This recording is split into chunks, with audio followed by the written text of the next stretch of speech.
my job. They did our complete tissue body massage to get your kinks out.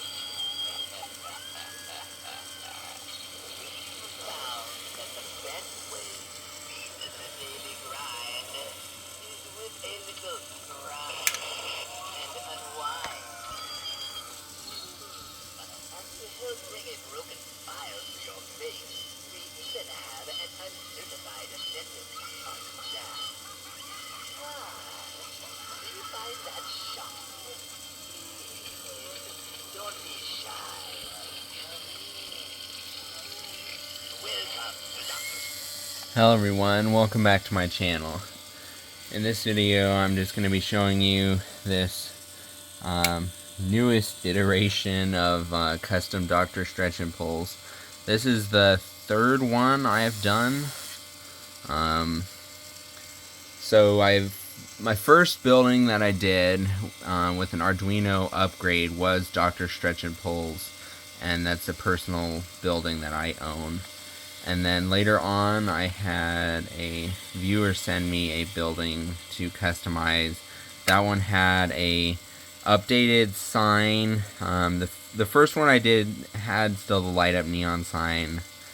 The second one though, I updated the code, and I still haven't actually done any updates on my personal building.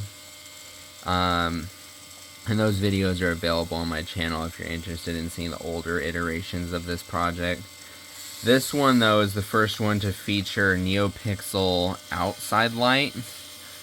When I did the last Dr. Stretch and Pulls, I still hadn't had this I guess level of tinkering, because the first building I used these on was the Isle of Doom project that I recently completed, of redoing all of the lights with NeoPixel.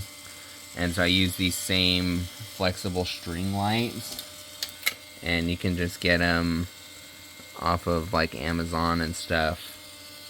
So these are pretty handy because I was able to just do a string easily from the Arduino, and one of them is here, then it goes to here, here, here, and then behind here. And the Arduino is able to keep all of them doing their own effects. So now the Arduino's been able to add lightning as well as a synchronized guillotine effect. So this LED is normally a dim red flickering, but when the guillotine is poised and ready to strike, when it's upheld at the top, then it lights up brighter, and right when it gets released, it does a flash if the lightning isn't currently striking at that time. There you can sort of see it. It's very quick, so the camera doesn't always really see it, but it is noticeable in person. And this iteration of code, I kind of went back to my classic colors. The last Dr. Stretch and Pulls, we were going for a certain vibe to it, so it had more reds and blues and other colors. This one though is purple, green, and orange, so more Halloweenish colors. And then I really like the lightning effects on this, but in the back, as I've done with a lot of the more recent custom buildings, let me get a flashlight out here. We have a dip switch section. So dip switch 1 turns off lightning. So that's an optional effect, so then you can just have it doing the other things. Then this one turns off the normal running motors. The next dip switch over does the gate, and this one does the guillotine. So you can choose to have certain motors running or not. I'll go ahead and leave the guillotine since it's not that annoying. You can sort of see more of the effects without the lightning flashes.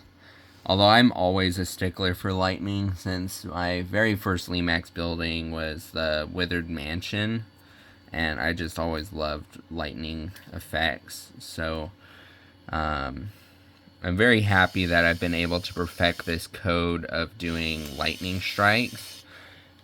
If I go ahead and turn it on again, it is completely randomized.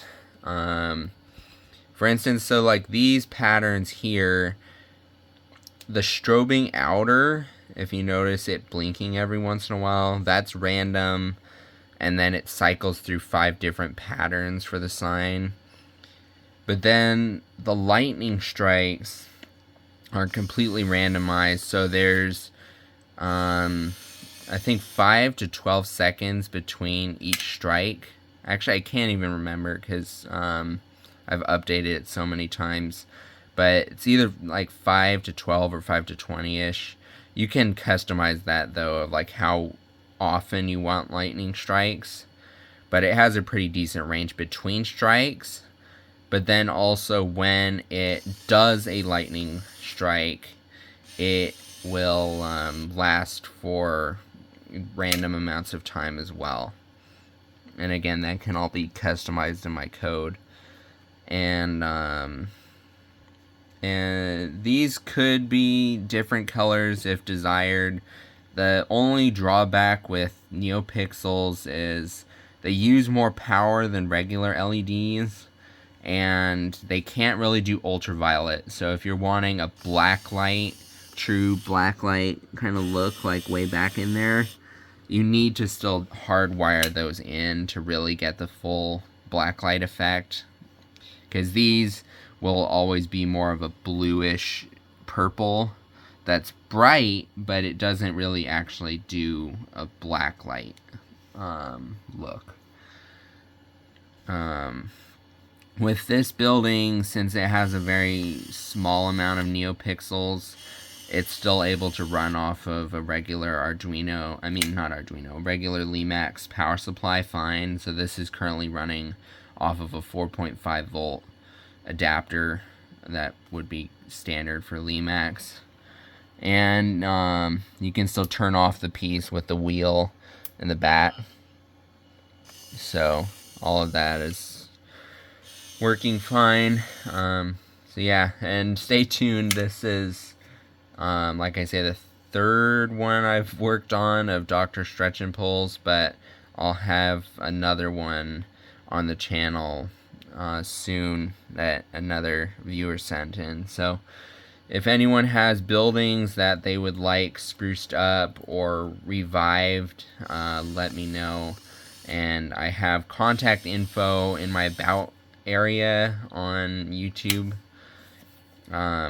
Honestly, if you have a building that is near and dear to your heart, for instance, like Dr. Stretch and Pulls or Isle of Doom as the one that I recently did that I completed, where you just really love the building and you want it with the best lighting effects and reliability that you can possibly have, then it might be worth it for you to have it customized. That's the whole point of adding the dip switches on this building and others that I've done, is so that you can shut off the motors to have it be quieter, but also have it last way longer, so that you can just have it on display and on and not have to worry about the motors and stuff dying. That being said, though, I do have to charge a bit, so if it's a building that's like under $100 value, it might not be worth it in your case to have it revived, because usually, unless it's a small repair, I've been having to charge about $100 at least, just materials alone. So just that being a forethought if anyone's reaching out. It's not a super cheap option, but the results are fantastic at the end. So thank you for watching, and stay tuned for other videos on my channel.